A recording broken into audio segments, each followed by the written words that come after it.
Previously on Project Z. It's called the Browning Rule is now in effect. The entire lake is open. Meet back at ramp at 4 o'clock. Oh. A new twist to Challenge 3. The Browning Rule has changed the game. Diesel minnow. Find out how it will all end in this, the final episode of Project Z.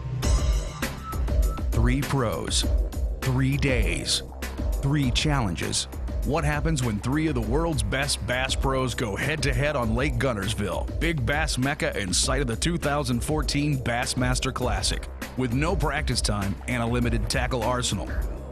Faced with numerous obstacles, 75 miles of river, 69,000 acres of fishable water, and only 15 hours to break it all down with Z-Man baits. That? All minnow. This is Project Z. May have to go back to where we caught them on day 1, folks. I like that rule. 4 3-pounders may seal this deal. We're gonna take a little ride, probably a 15-minute ride down lake. The biggest risk that I can see is going all the way down there. It's a very, very short, one little stretch of bank. You gotta roll the dice, and I've got more confidence in that 100 yards down there than I do any place else right now, so all I know to do is go. So we're fishing till 4 instead of 2 now, because Browning can't catch any apparently. But when lake is opened up, I think we can go anywhere we want. Change things. That gives us a lot of time and a lot more water we can go fish. Might need to run down the lake to where I caught those first couple 5-pounder, first 5-pounders the first day. Caught 2 of them on one little stretch there. Man, there's a lot of places I think I'd like to go now. I'd like to go back up there though too. I should text Browning, you better hurry up and catch one. I'm not staying out here all night. Think how bad he's gonna feel if he doesn't catch one by 4 now. Get in his head a little bit, see if we can get him to catch less. I think Browning must be running down the lake. I bet he's full bore to where he caught the 7 the first day. We're going though. Yeah. With the entire lake now open to fish, Stephen and Luke have both decided to move back to familiar water. Meanwhile, David is just looking to get a bite. There's a fish right there. And another fish.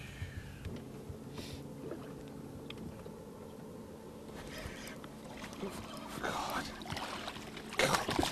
Oh, he come off. Darn it.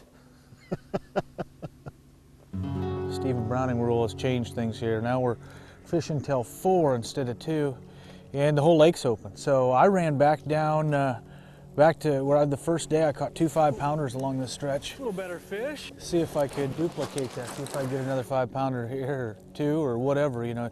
Just felt like I was in a position to run down here and possibly get a big bite that could change my day for me. So we're back giving it a hard time right now.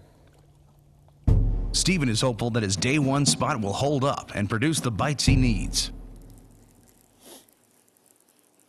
What if it all worked out? Wouldn't it be? I mean, if it all worked out.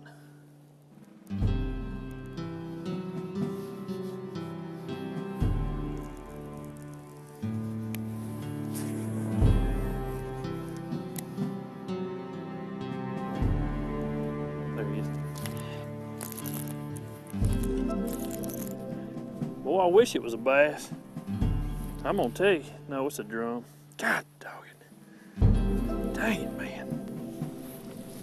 God, what a drum. Look at that.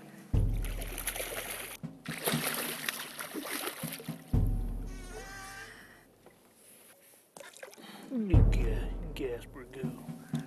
Son of a gun here. Look at that dude.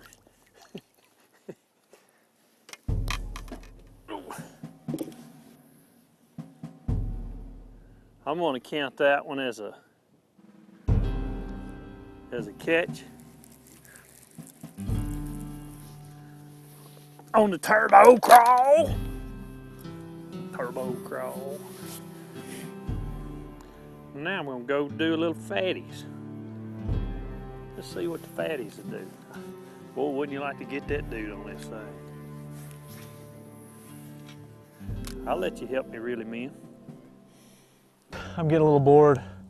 This time I better screw with Walker again. Maybe Browning too. Maybe we're gonna take a picture of this fish. Nobody's catching much. Tough. Take a picture of this fish we got in the live well. Tell them I got another one.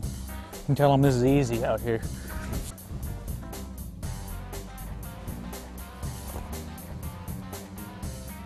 Oh yeah, that's perfect.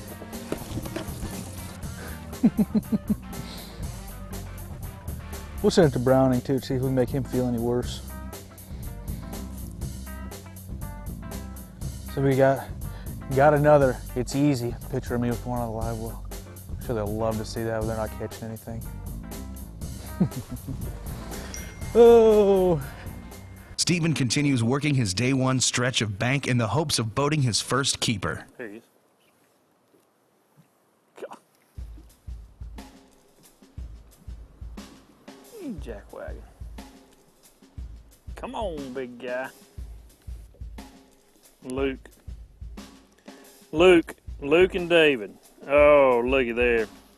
Got another, it's easy. That Luke, isn't he funny? Ha ha. Dang, it looks like a pretty good one. What a jackwagon that Luke is. Rubbing it in's all he's doing. Rubbing it in. It's never easy. It's easy. It's easy, you know, when you got it rolling, but you know, when you're just fighting, it's hard. It's never easy when you're fighting it. But it's easy when you just kind of let everything unfold. We're gonna get them. We're gonna get them. Here's one. If we can get him out of there. Oh, come on, I lost him. The object is just to catch a fish on 4 baits, and I lose him.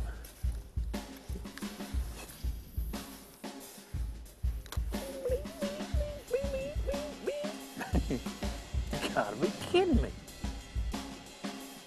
Doesn't help when your counterparts over there, you know, sending you pictures of freaking 3.5, 4 pounders, and here you are just struggling.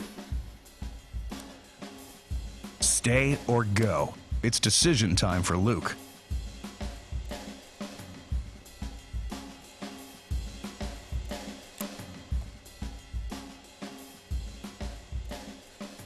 All right, let's get out of here. This was a bad idea coming down here, apparently.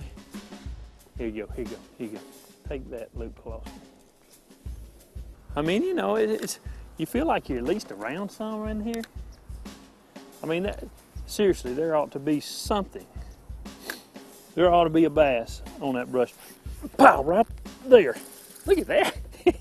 Calling your shots, Jack. Uh-oh, not a baby. Oh, girl. Easy, don't you do it, don't you do it. Get some of this stuff out of my way. I hadn't caught one in so long. Look at that. Come on, get away. Quick, come on. Whoa! We do know how to catch one, don't we? Good night. See ya. I'm just gonna rig my worm back up. Tear it up. Stephen is finally on the board with a solid 2.5 pounder. After leaving his day one spot, Luke returns to the site of his early morning success, the grass flats of South Saudi Creek, to throw a chatterbait and turbo craws combo.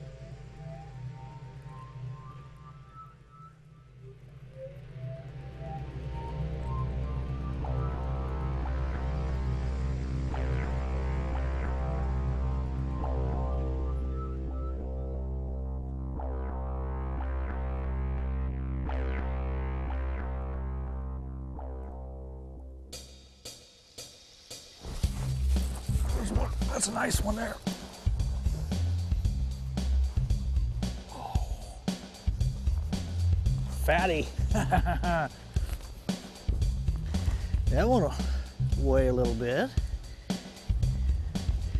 Chatterbait, diesel minnow, does it again. Look at that fish, how fat it is, just out here gorging on shad. Thought he had him another shad coming by. 315. Almost a 4-pounder.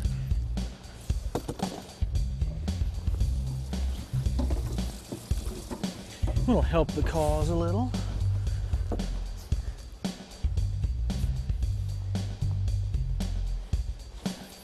Luke pads his lead with the 4th fish of the day. With less than an hour remaining, it appears he has this challenge in the bag. But then again, You can tell these fish, I mean, they don't have a whole lot of fight in them. They're cold. Got incoming calls. I got people all over the world trying to call me, trying to get these dadgum Z-Man baits. Let me see. Did you say you needed some Elastec sent to you? And where? Australia? Yes, we can do that for you, sir. No problem. Isn't that crazy? That's true. We did get on the board. Whoop, whoop. Stephen is known for his last-minute heroics. Y'all come on and feed right quick for us this last little bit. There he is. Big one. Big one. Big one. Look at him, big water in the. Look at there. Come on, come on. Making a last minute charge at him. Come on. Come on. This is how we're gonna do it right here. Watch this, folks. Get in the boat, baby. How about that? Another 3-pounder. Luke, I'm coming at you, baby. Coming at you. Doubt about it.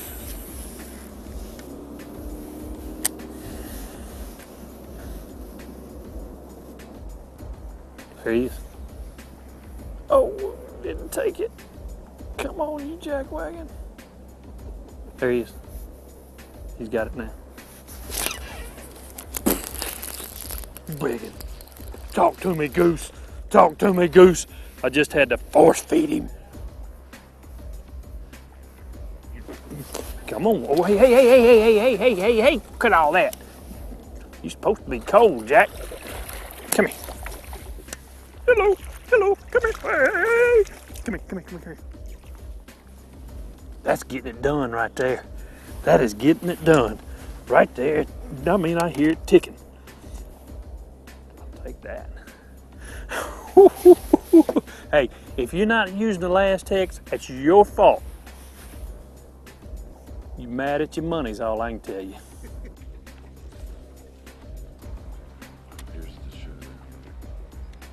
Well, there he is. In the end, Luke staved off Stephen's late charge, and David could never recover from his tackle sabotage, finishing without a keeper. Another cold day, guys. Yes, it was. Calm and cold and sunny. You know, even though it's cold, I know we all caught a few fish. Wasn't as good as what we hoped for, but it was, you know, it's still Gunnersville. They have them, and you put the right bait in front of them at the right time, they'll feed. Had a little bit more of a challenge than an average day of fishing because we had to catch them on 4 different kinds of baits.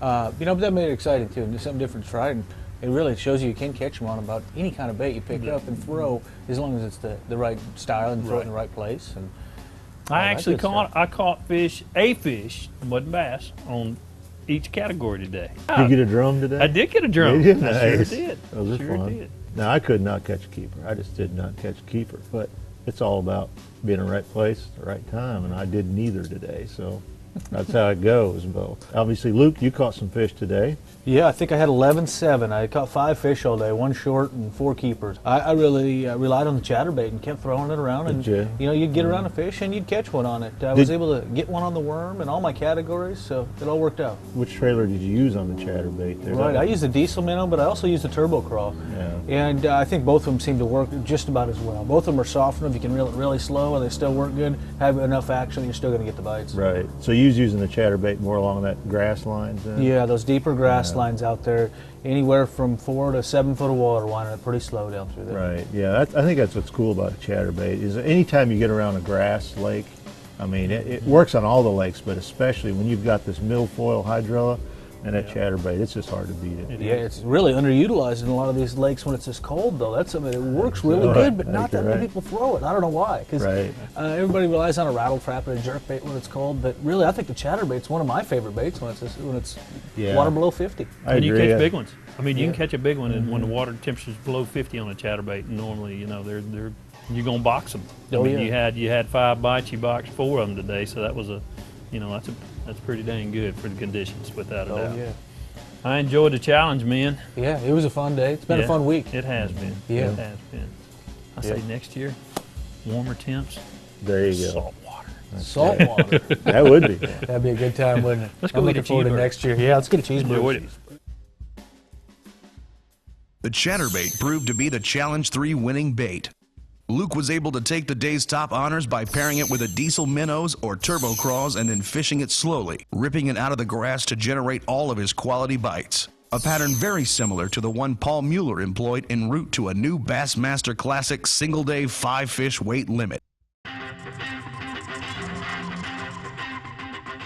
With Project Z in the books, all 3 pros were able to capture a daily challenge thanks to the chatterbait and Elastec baits like diesel minnows, turbo and flapping craws, palmetto bugs, and fatties. The 10-time tough durability of Z-Man's Elastec lineup allowed each angler to focus on fishing and not rebaiting. See, again, I'm not digging in my box trying to get me another trailer out. I'm ready to go fishing. And the chatterbait's bulky, jig-like profile, spinnerbait-like flash, and erratic crankbait-like action proved irresistible to Guntersville's cold, lethargic bass.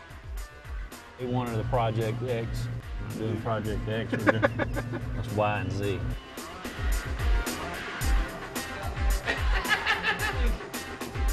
It'll be cool to see you. My back's looking good.